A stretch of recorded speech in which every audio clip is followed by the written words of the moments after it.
You've been a trainer, or you started being a trainer 50 years ago. How did you get into the business? Well, this is right after World War II. I went to NYU studying phys ed. Part of the phys ed program was boxing. I had boxed in the Army, so I was a little more experienced than the other kids in the phys ed class. And they got a job offer in the Job Placement Center that the PAL needed a boxing coach, and they called me in and asked me if I'd take the job. And I took the job, started out $1,000 a year in South Jamaica, 160th Street and Old South Road. And was it then that you found your first good fighter? Yes, that was Ralph Tiger Jones. And he was a real tough fighter. Didn't put him in the Golden Gloves, didn't win the gloves. I thought it was a bad decision. He fought a Navy guy right after the war. But I talked him into continuing with boxing. I said, you have a lot of talent. Wound up beating 5 world champions, including Ray Robinson, and never got a title shot. After Jones, the first champion you trained was Emil Griffith. Correct. He had 3 fights with Benvenuti, with Nino Benvenuti. Right. 3 classic fights. Right. How did they go? Well, I'll tell you, the first time he was going to fight Benvenuti, Griffith was the champion, and I flew over to Italy with Teddy Brenner to scout Benvenuti. Go to show you when you think you're an expert.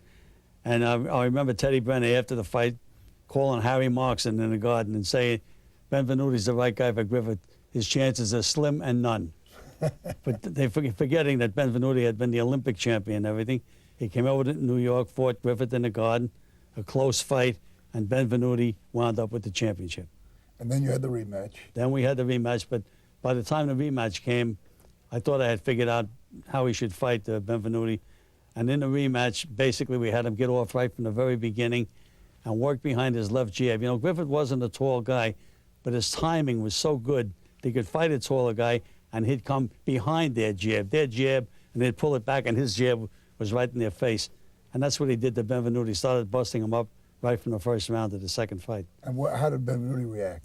Well, actually, he couldn't do anything. He just couldn't solve that left jab coming at him. And once you start nailing guys with good left jabs, then you can feint them and hit them with your real big punches. But yet when they fought the third time, Benvenuti came back. Third time, another story.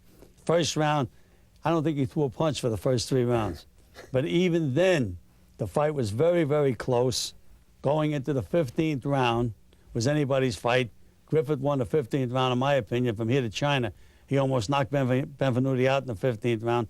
One of the officials gave the 15th round to Benvenuti, and he took the championship back to Italy by 1 point.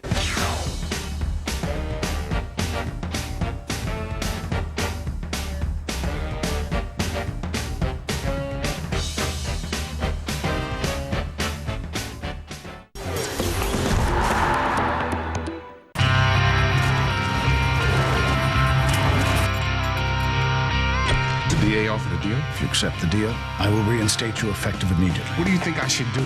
I think you should tell them to shove it. Does she know about you? She doesn't need to know. You can fake it on. The fight between Jerry Quarry, trained by Gil Clancy, and Ernie Shavers in December of 1973.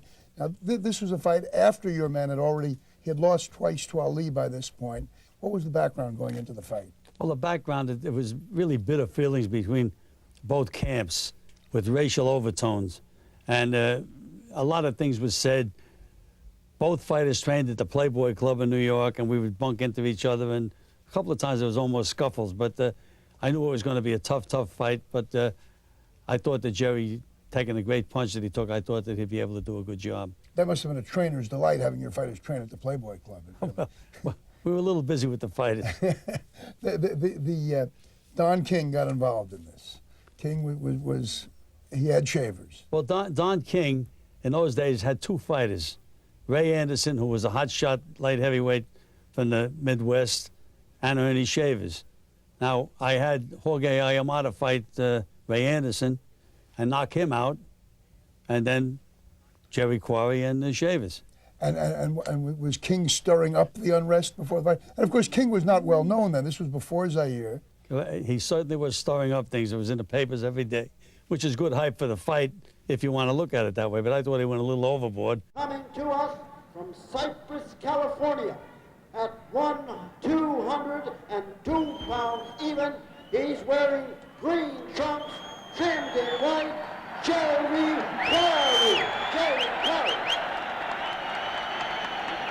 Big hand for Jerry.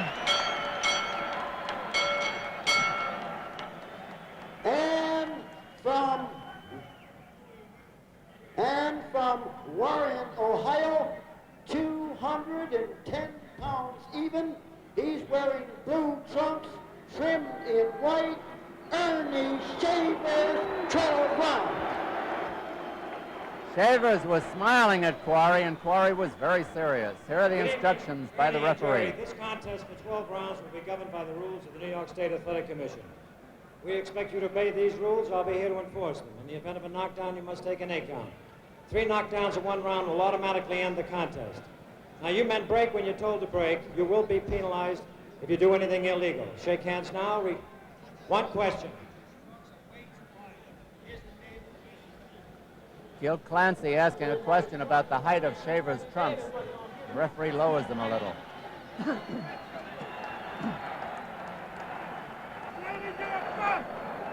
We're ready now for the punch fest.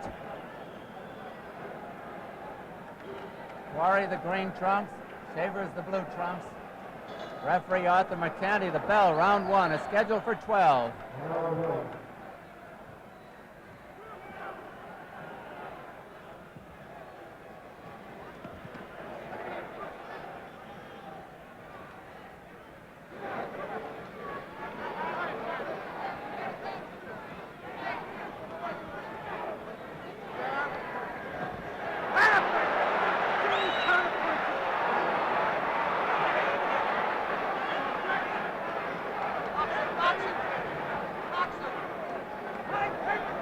Quarry makes the first clinch.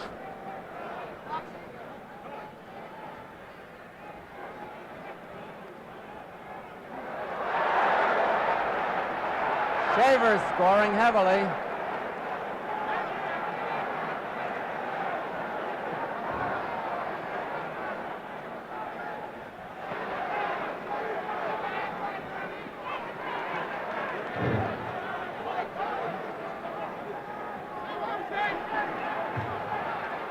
Shavers warned about grabbing behind the neck.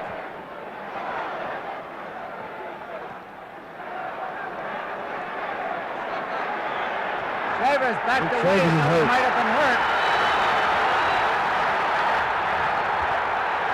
He is hurt, apparently.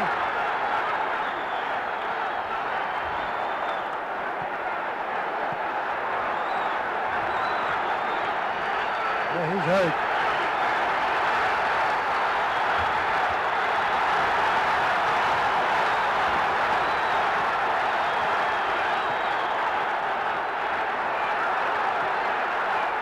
More than a minute to go in the round. Shavers is in trouble.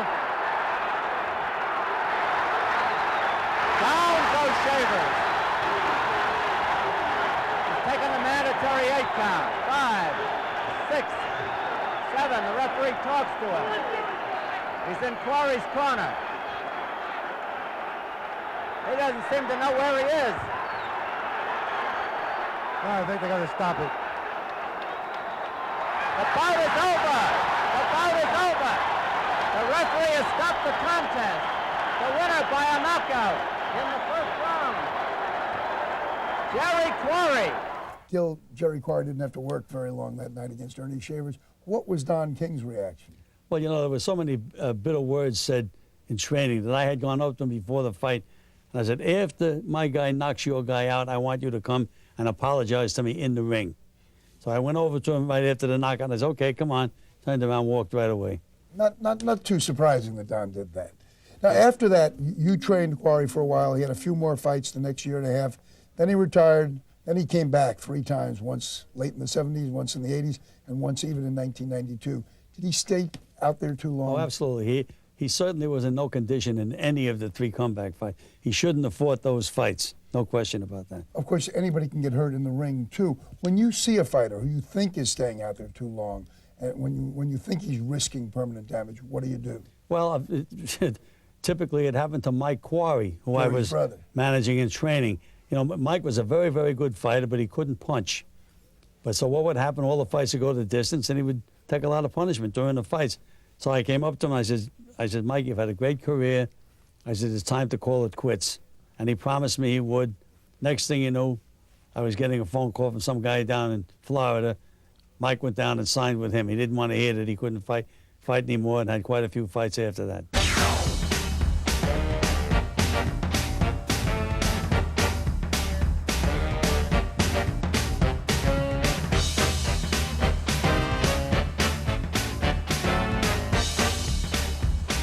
It's August 2nd, 19. Punching Ernie Shavers takes on tough Randy Tex Cobb in Detroit, Michigan.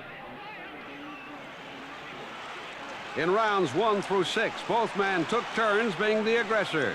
Here in round 7, Shavers in black trunks looks almost out on his feet. Cobb pouring it on.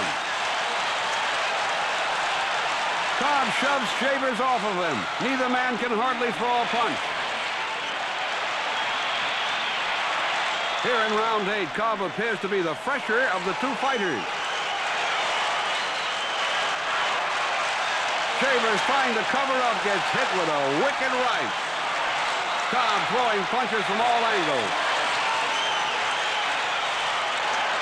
Shavers half staggers across the ring.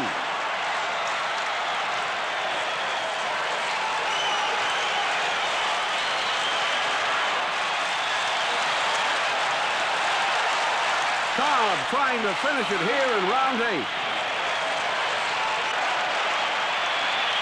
The referee is watching the action closely. Shavers just won't go down as Cobb rains ponderous lefts and rights. Cobb is warned for pushing.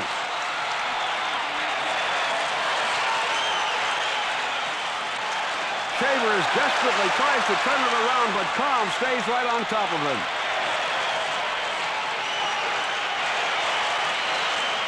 Again, Cobb shoves Shavers away, and Ernie almost slips on the wet canvas. The referee finally steps in and stops the fight. Randy Tex Cobb scores an 8th-round knockout over Ernie Shavers in Detroit.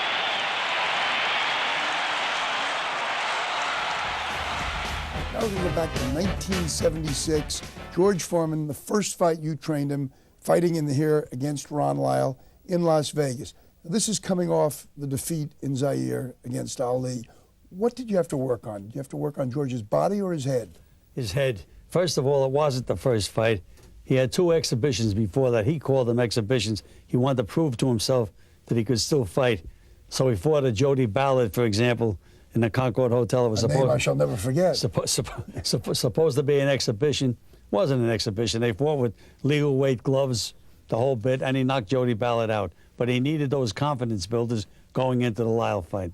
How about Lyle? How tough a fighter, how tough an opponent do you expect him to be? Well, no, I knew he was a good, well-conditioned fighter, and he could punch with either hand. But I also knew what I had with George, and I actually didn't expect Lyle to put up the performance that he did in the fight. What was George like then? Was he easy to train him? Did he listen? No, George was never an easy guy to train. That's why the first George Foreman, not the one we're talking about now, he never learned to relax. That's why in his fights, be in great shape, everything else, 4 or 5 rounds, he'd start to get tired because he didn't know how to relax. And basically, that's what you had to try to do with him, get him to understand that it wasn't the earth-shaking that he had to go out and knock the guy right out. Was this, what we're about to see, one of the great rounds in the history of boxing? Oh, I think it was one of the, yes, it could have been the great round in the history of boxing. But another thing people don't realize, in one of the rounds of that fight, the timekeeper got excited, I guess, and cut the round short. And George was really getting the best of it when he cut the round short. So I think if Foreman would have lost that fight, he would have made a couple of $1 million suing the Nevada Athletic Commission. But it saves all the great action for round 4, Ron Lyle against George Foreman in Las Vegas in 1976. To the body goes Lyle. Lyle in the white trunks working on the former heavyweight champion. He's in big trouble. He's ready to go. And down his knee touches. And Lyle, the ex-prisoner, continues to wing with that right hand. Boom, it's the uppercut. Look at this, about halfway through the round now. At Caesar's Palace, George lands the big left hook. And Lyle is right back, answers with his own. Watch this. This is unbelievable. What a round. He catches him in the back of the ear. And down goes Lyle. What a round of boxing this is! He's looking to land the big, thunderous right hand. Boom! On the forehead, bang to the nose. Look at George load up. He misses with a left hand, and the big left lands that time. 2 left hooks, a third, fourth, and how is Lyle continuing to stand? Instead, he waits, and he catches George. George is staggered now. George get hit with a vicious left hook. Look at this. He's back, hooks him with the uppercut, the left hook. Inside of 10 seconds to go, and George is ready to go, believe it or not. There it is! The right hand drops the champion. And remember, you cannot be saved by the bell. George gets up. He'll be all right. This fight will continue. This is one of the great rounds of all time. That 4th round between Lyle and Foreman, could you see it developing into a great round? And what was your reaction in the corner? Oh, I tell you, I really got scared to death. I mean, whoever's going to hit who was going to maybe score a knockout. And right at the very end of the round, had to pick George up off his face and bring him back to the corner and revive him. First revive him, get him so he was lucid and could look at you and tell you you can tell him what to do. And he went out and he did it in the next round. I mean, the fighters, obviously weren't stopping to think. Were you still able to think clearly in the corner? Oh yeah. You weren't getting hit. No, I wasn't getting hit, and I was watching the action unfold, and I was trying to figure out how George can get to Lyle without Lyle nailing him back. What did you yell? Well, actually, what we went to in that other round was just setting them up with a good stiff left jab and then getting them out of there. But during that round? During the 4th round, I was just watching the action and hoping that George survived till I could get him back to the corner. When he did come back to the corner, when you got him revived, what did you tell him? I told him, George, do you want this fight more than he wants it, or does he want it more than you want it? You want to win it? Yeah, I want to win it. And then we just went into a couple of little technical things, and he went out and he won it. He went out and won the fight. Was he the best puncher you ever saw? No, George is what I call a clubber. He's a very, very big, strong guy, but he clubs you to death. But a great puncher is similar to like an Ernie Banks in baseball, 165 pounds that can hit a ball 450 feet. George never really had to snap at the end of the punch, like a Joe Frazier could take you out with one left hook. That's what I call a great puncher. Was Frazier the best puncher? I think so, yes. Really, with that left one hook. punch, he could do the most.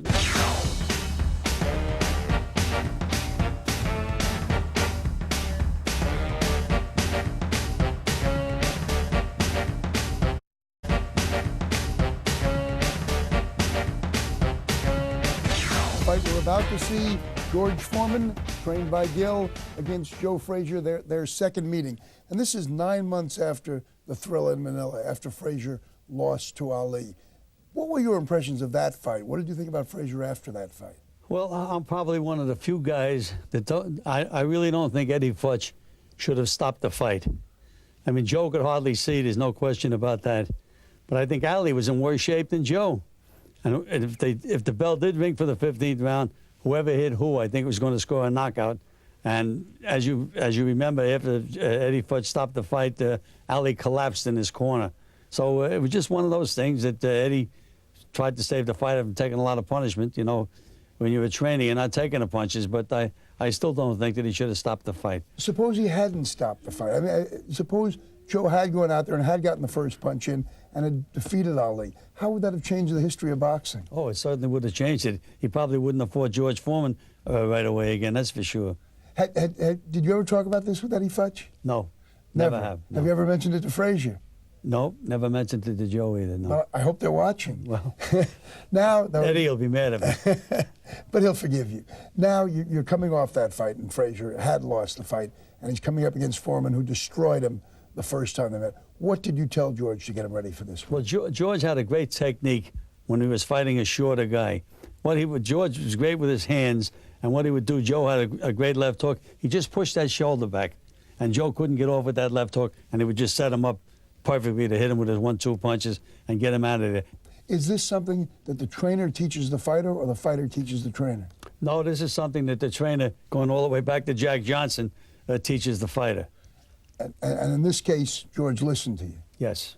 And he listened well, as we will see when we look at the fight now between Joe Frazier and George Foreman in 1976.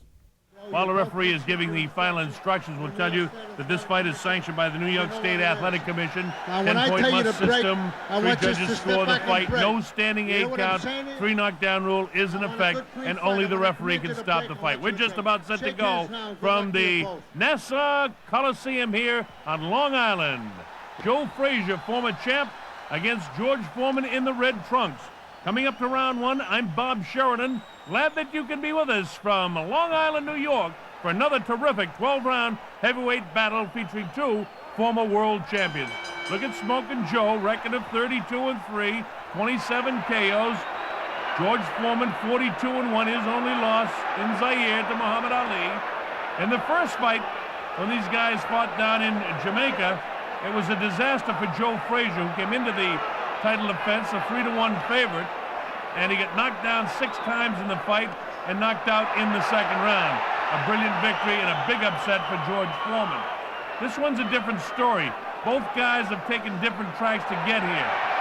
A very difficult fight in Manila for Joe his last time out, and that's what this fight will tell the story. How much longer can the career of Joe Frazier go? Even though he and Ali fought so well in that fight in Manila, for Joe, it was just a very difficult fight. Ended up in the hospital after that, and you question his conditioning and how sharp he can be for this one. For George Foreman, well, it's a different sort of battle. It was that big battle with Ron Lyle a few months ago when both of them were knocked down several times during the course of that fight in a big slugfest, and you wonder just how long these fighters can go when they get involved in big wars like that. Remember, you don't measure the age of fighters chronologically like you do in the boxing ring. It depends on how many tough fights. So look at Joe taking the shots again. He's using a little bit of that rope-a-dope that Ali used in Zaire, but it's not working because George is able to land some punches there.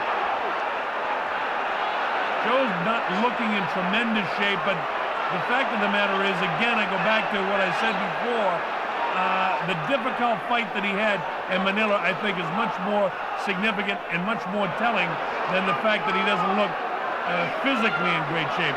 At this age, you know, at 32, you wouldn't expect him to look as good as the 27-year-old in the prime of his life in George Foreman. Both guys are still dangerous because both guys can still bang. We're just in round 1. Joe Frazier not landing much here. About a minute to go here in the first round from the Nassau Coliseum in Long Island, New York. Joe Frazier in the white trunks, George Foreman, Big George, and his red trunks with the white trim and the blue around the middle. How many seconds? George just clubs his guy. He's so strong. 25. Lenny, let me know when it's 5 seconds. 37 of Foreman's first 40 professional fights ended in knockouts. Just brute strength this guy has.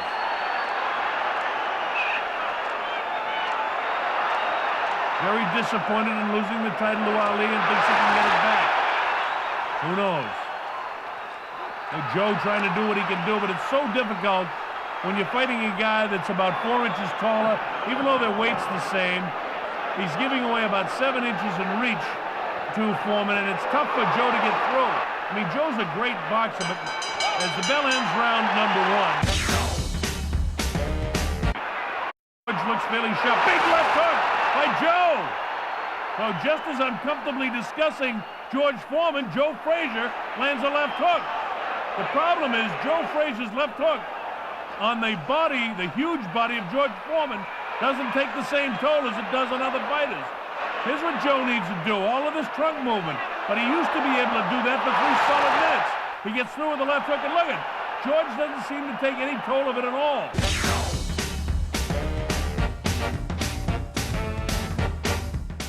In the red trunks, Joe Frazier in the white trunks. One of the few guys that Muhammad Ali has had trouble with in Joe Frazier, and he was able to beat Foreman, and Foreman was able to destroy Frazier. How do you figure it? It just doesn't go that way in the heavyweight division. On any given night, the top 4 or 5 guys, including these two, Ali and Kenny Norton, up-and-coming Larry Holmes, these guys are great fighters. Look at Joe getting through a little bit more here in this, the 3rd round. But George, oh, nice body shot by George. Big George Foreman looking to drop a big right hand. So far, he's thrown his right hand from his hip What he's got to do is get up on his toes and go straight like that with the right hand. There's a nice left by George Foreman. Now George is punching with authority. Joe able to back him up. Some of these are borderline low blows. Referee hasn't said anything, Harold Powell. Nice shots here by George. Oh, he's hurting Joe now. Joe's taking a lot of headshots. He goes to covering up, but he's standing still. Joe's got to get out of that corner. Oh, big right hand again. Clips Joe on the left ear. Look at George just teeing off. If Joe has any idea of making this guy wear down by taking shots like this, it won't work. Look at this. Left hand, left hand, left hand, then the big right. Bangs him with the left, jabs it off the forehead, pounds his nose, misses with the right hand. Joe can't hold it off at all. Walking right through anything Joe does. Every once in a while, Joe will lunge and get a left jab through, but it doesn't take any effect. This is a straight left by Joe Frazier. It's not working tonight for Joe. I can tell you that right now. Well into the third round here. Foreman, oh, nice stiff. That's a punch. Look at this. Spins ahead with a left hook. Wow, about a minute to go in this round, and George Foreman having it all his way. This is his best round so far. Look at the legs of Joe Frazier already in the third round. They look like there's lead in the knees. See him plodding now? Not up on his toes at all. Another left hook through. That one whistles past the nose. Another one grazes the nose. Misses with the right hand, does George. Light right hand that time. Now he tries to spin and get him off balance. And referee Harold Powell says, hey, watch it, George. Keep it clean. In the third round, and it's been all Foreman in this third round. George won the first two, but this third round, he's punishing Joe Frazier. You hate to see a great former champ like Joe go out like this, I'll tell you. Closing seconds now, this, the third round, a George Foreman round all the way.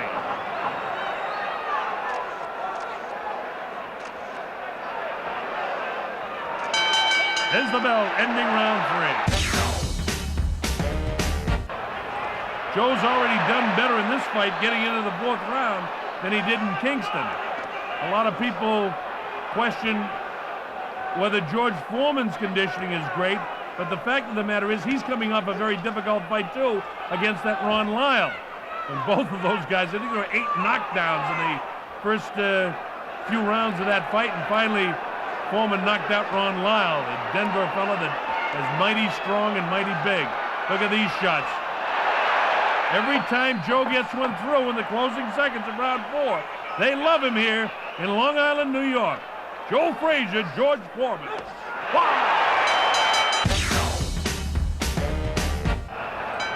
All right, here we go with round number 5. Nassau County Coliseum in Long Island, New York. George Foreman, Joe Frazier. I'm Bob Sheridan. Glad that you can be with us for this one. This is a terrific fight so far if you enjoy watching two former real big heavyweight champions. Frazier as big as he's ever been, and you question just what kind of condition he is in. And I'm talking about his overall condition, not just his physical condition of the body, because he took so many punches in that fight against Muhammad Ali in Manila. George Foreman, we questioned his conditioning coming into the fight because he took so many shots and vicious shots from Ron Lyle in his last fight. So far, it's all George Foreman, and it apparently is continuing that way here in the 5th round. Look at these body shots.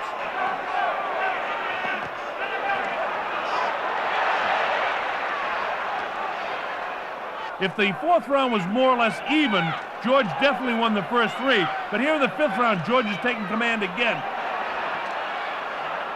Uppercut lands, right hand lands behind the ear of Frazier. Frazier tries to fight back. He's got such a big heart. And look at these big clubbing punches. And that's all you can call them, is like big clubbing punches. That one he really got into. Again, Gil Clancy doesn't want him pushing his left hand. He wants him snapping it, and he started doing that. And now he's throwing more right hands. I think George Foreman wants to end this thing as soon as he can, because he's looking a little bit fatigued, and he's throwing so many punches and big wide punches that he can get arm weary if the fight goes into the 6th, 7th, 8th round.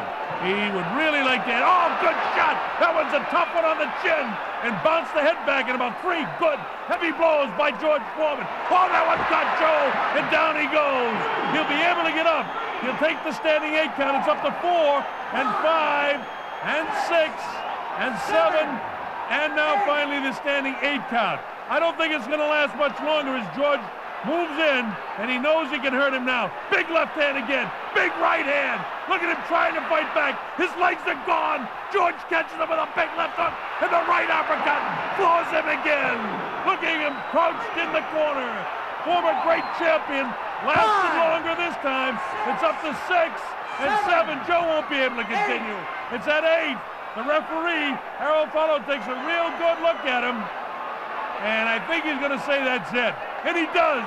It's all over. George Foreman proves that he can handle Joe Frazier for the second time. Joe, as you can see, still out on his feet, so the referee definitely made the right decision. And the people that work the corner of Joe Frazier have got to start asking themselves, how much longer can this former great champion go on? After that bout, Frazier retired.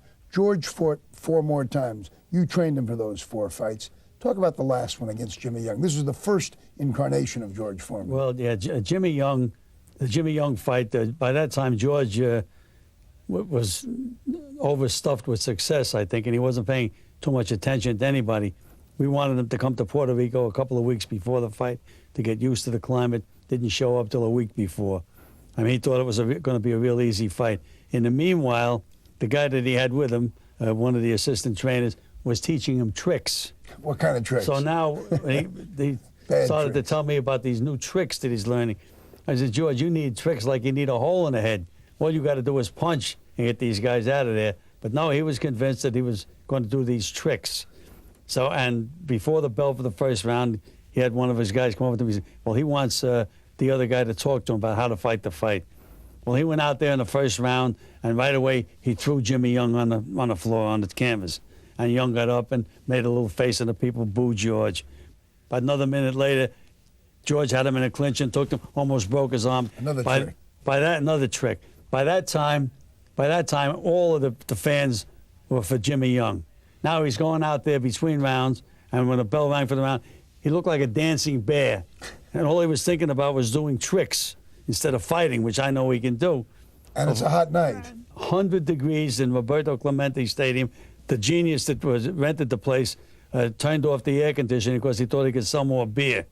So anyhow, now I wasn't, as the other guy was doing the talking, finally after the 6th round, I couldn't take it anymore. I told the guys, get out of the way. And I went in the ring, I said, George, just move this guy against the ropes, throw a right hand to the body, a left hook on the chin. Let's get the hell out of here, okay? So now, sure enough, he went out 7th round. He did exactly what he was told, wobbled Jimmy Young, hit him with everything but the kitchen sink. By the end of the 7th round, he was in worse shape than Young because of the heat. He had no more energy left. It's a miracle that he managed to go the distance and lose the decision. And that was it. And then back in the dressing room afterwards? Well, back in the dressing room afterwards, he went in, took a shower. He came out of the shower, and there was about 7 or 8 of us in there. And all of a sudden he said, I saw God. I saw God. And he pointed to me, because he had told me this in training camp a few times in a relationship with my daughter, pointed to me and said, and you're especially blessed. And then he started to wander around. We had to grab a hold of him, put him on the training table and cool him down, take him to the hospital. But what really happened to him, he suffered from heat prostration. And that's why he hallucinated. But to this day, he thinks he saw God, and God spoke to him. When you see George, did you recall that moment with him? No, I never talked to him about it. Because you really had to restrain him. I mean, he had all his clothes off. We had to restrain him, hold him down, correct. He was going to run out into the arena. Well, that's where he was aiming for. And that was the last fight that you trained George for? That was the last fight I trained him for. Could you have imagined that 20 years later he would be fighting again? Well, strangely enough, he called me on the phone, and he says, Gil, I'm thinking of making a comeback. I said, okay, George, fine, because he was about 300 pounds then. I said, but I'm going to fly down to Texas, and if I tell you not to come back, you have to pay attention. Okay, I'll call you Monday. Never heard from him again, because he knew I would have, to go to show you how smart I am.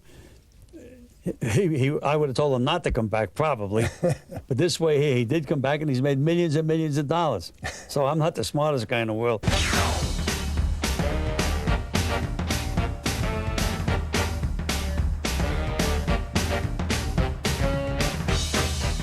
Champions. Frazier as big as he's ever been, and you question just what kind of condition he is in. And I'm talking about his overall condition, not just his physical condition of the body, because He took so many punches in that fight against Muhammad Ali in Manila. George Foreman, we questioned his conditioning coming into the fight because he took so many shots and vicious shots from Ron Lyle in his last fight. So far, it's all George Foreman, and it apparently is continuing that way here in the 5th round. Look at these body shots.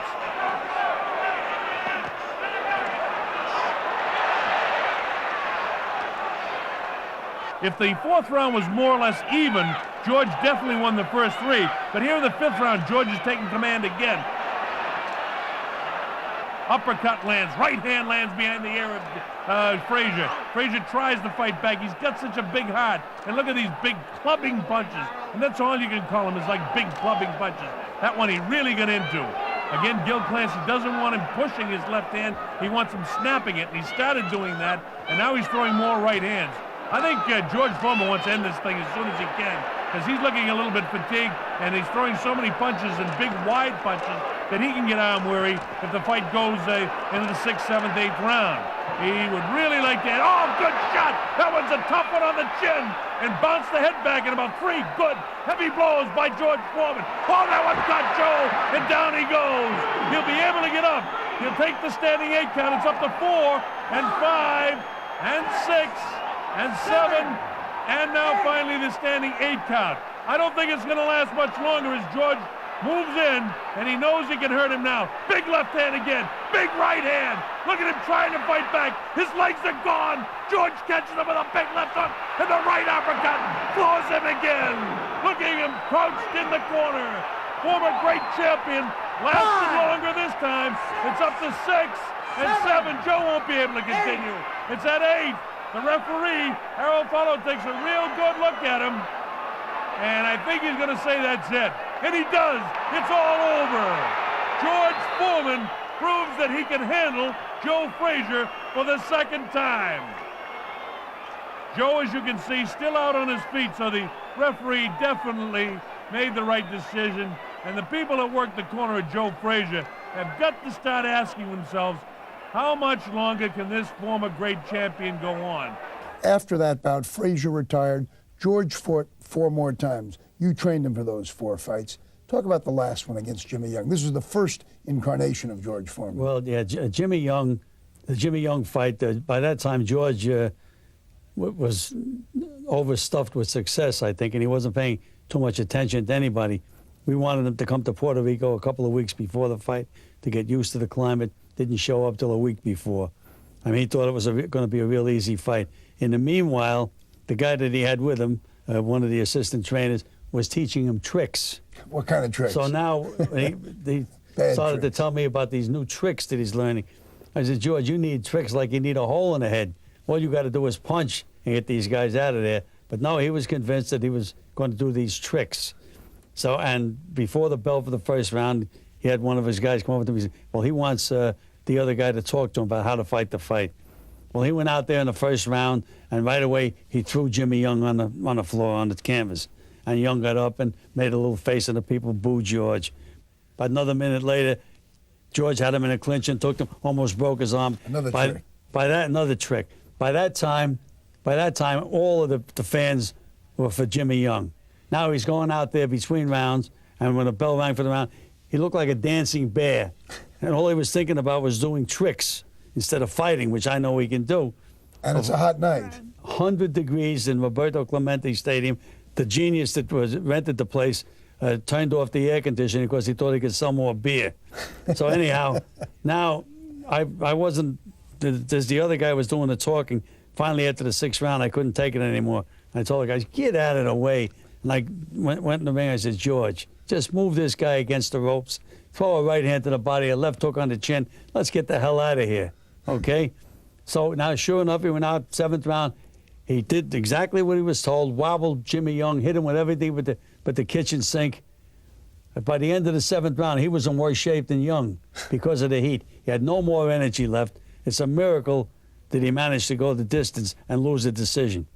And that was it. And then back in the dressing room afterwards? Well, back in the dressing room afterwards, he went in, took a shower. He came out of the shower, and there was about 7 or 8 of us in there. And all of a sudden he said, I saw God. I saw God. And he pointed to me because he had told me this in training camp a few times in a relationship with my daughter. pointed to me and said, "And you're especially blessed." And then he started to wander around. We had to grab a hold of him, put him on the training table and cool him down, take him to the hospital. But what really happened to him, he suffered from heat prostration. And that's why he hallucinated. But to this day, he thinks he saw God, and God spoke to him. When you see George, did you recall that moment with him? No, I never talked to him about it. Because I mean, you really had to restrain him. I mean, he had all his clothes off. We had to restrain him, hold him down, correct. He was going to run out into the arena. Well, that's where he was aiming for. And that was the last fight that you trained George That was the for. last fight I trained him for. Could you have imagined that 20 years later he would be fighting again? Well, strangely enough, he called me on the phone, and he says, "Gil, I'm thinking of making a comeback." I said, "Okay, George, fine," because he was about 300 pounds then. I said, "But I'm going to fly down to Texas, and if I tell you not to come back, you have to pay attention." "Okay, I'll call you Monday." Never heard from him again, because he knew I would have, to go to show you how smart I am. I would have told him not to come back, probably. But this way he did come back, and he's made millions and millions of dollars. So I'm not the smartest guy in the world.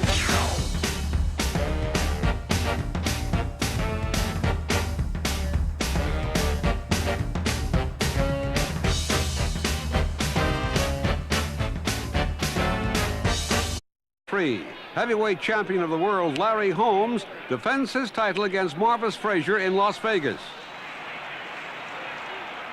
Heavyweight champion of the world Larry Holmes is in the white trunks. Marvis Frazier is in green. Marvis Frazier trying to follow in the footsteps of his father, Smoking Joe, in winning the heavyweight crown. This is Holmes' fourth title defense this year. He has taken decisions from Lucian Rodriguez and Tim Witherspoon. And in his last fight 2 months ago, he stopped Scott Frank in 5 rounds. Holmes looking for an opening to drive home his torrid right hand. Marvis Frazier trying to work inside and go to the body of the champion. A blockbuster right, and Frazier goes sprawling across the ring. Referee Mills Lane moves in to pick up the count as Joe Frazier looks on from ringside. Marvis is up at 9, and referee Lane wipes his glove.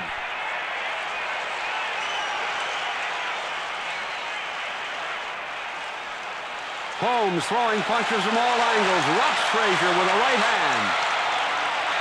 Frazier is hurt as he retreats to the corner of the ring. Holmes motioning for the referee to step in and stop it. The champion has Frazier completely at his mercy. Finally, the referee steps in and stops it. Larry Holmes scores an exciting 1-round knockout over Marvis Frazier and remains heavyweight champion of the world. It's September 10th, 1983. Heavyweight champion of the world, Larry Holmes, makes the 16th defense of his heavyweight crown against tough Scott Frank in Atlantic City. In rounds 1 through 3, Holmes in white trunks gave a masterful display of boxing and won the round. Here in round 4, he continues to dominate the action.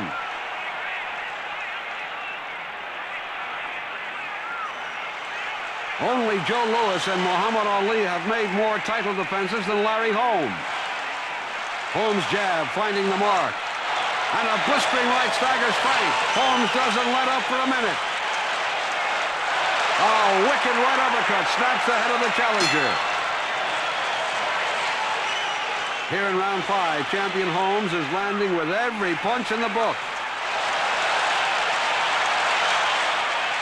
Frank says that didn't hurt, and he asks for more. Larry shooting out that terrific jab. And a vicious right rattles Frank, but he keeps coming back for more. The champion picking his spots perfectly. Referee Tony Perez watching the action closely. Frank misses with a wild right and gets nailed by a short right by the champion. Perez sends Holmes to a neutral corner. Frank obviously in desperate trouble. Frank says he was thumbed by the champion. Frank is up. Perez wipes his gloves and the fight continues. Holmes would love to end it here in round 5. Frank unable to defend himself, and referee Perez starts the fight. Larry Holmes successfully defends his world heavyweight crown with a 5th round knockout of Scott Frank in Atlantic City.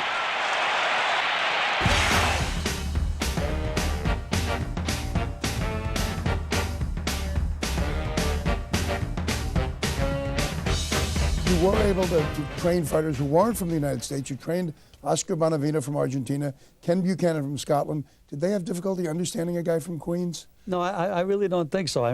I got there, especially Oscar Bonavena. Everybody said what a tough guy he was to train. So I trained him for the Ali fight, but I had no problem with Oscar at all. How did you train him for the Ali fight? Well, how did I train him? The first thing, I always heard he was tough on money. So he came to my gym and they asked me to train him. I said, all right, I'll train him, but I want my money before the fight or I'm not going to train him. And somehow that made him respect me. And we got up to the training camp up in Grossinger's, and I never had a problem with him. How did he do against Ali? Well, what happened, I think I had a pretty good strategy for this fight. I told, because everybody figured that Oscar was being the shorter guy who was just going to walk in and press. I says, no, Oscar, we're not going to do it that way. What I want you to do is just back up a little bit at a time without him really realizing. Let him trap you against the ropes. Let him trap you in a corner. I said, when he throws a punch, if he hits you, if you block the punch, or if he misses you, then I want you to punch back. As you know why? As because he's attached to his arm. And if his arm is there and you throw a punch, you're going to hit something. And being the strong guy you are, you can hurt him in the fight. And it almost worked. Oscar hurt him, I think, about the 8th or 9th round in the fight. But don't get me wrong, Ali was way ahead after 14 rounds of the fight. But when the bell rang for the 15th round, they were both exhausted. Again, it was one of those things, I think whoever hit who was going to win the fight. And Ali threw a left hook. The picture was in the paper the next day, right on a button. And down Bonavena went, and he got up again. But Ali stayed right there and knocked him out, stopped the fight. But the Argentine press thought that Ali should have been disqualified because he didn't go to a neutral corner, which was ridiculous. Ali won the fight, but it was a very, very tough fight. So that fight was controversial only in Argentina. Only in Argentina. But the fight between Roberto Duran and Ken Buchanan was controversial everywhere. Now, going into that, how did you prepare Buchanan for Duran? Well, you know, my experience in boxing, all these guys are usually a 1 or 2 round knockout artists. You get them into a later round and they die. And so my strategy was to keep Kenny Buchanan around for a while and let Duran wear himself out, and then Kenny would take over. Wrong again. I mean, Duran was like a machine. There's no question about it. But even then, about the 11th to 12th round was the first time that Kenny started to land some meaningful punches. And I guess it was the So at least there was a hint of the strategy. Right, but no matter what, he was so far behind in the fight, he couldn't have won a decision, Buchanan. And then, of course, we had the controversy with the low blow.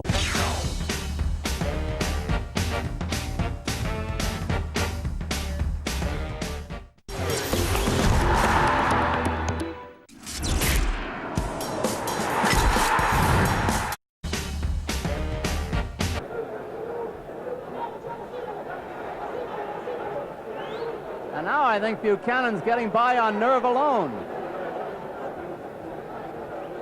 He's got 2 rough rounds ahead of him.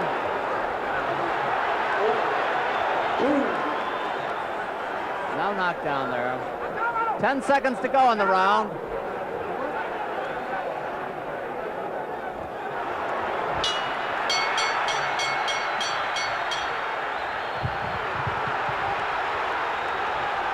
Buchanan went down after the bell, claiming a low blow.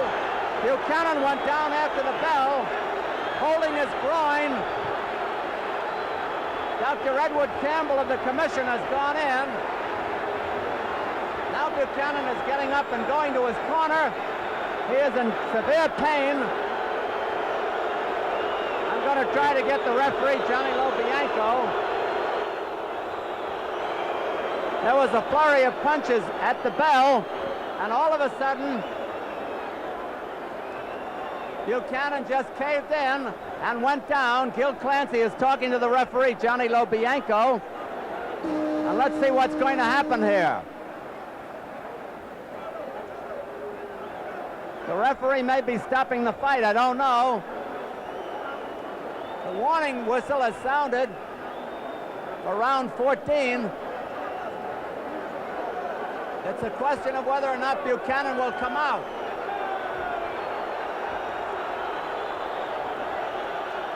The fight has been stopped. The fight has been stopped, and the winner and new lightweight champion of the world, 21-year-old Roberto Duran of Panama.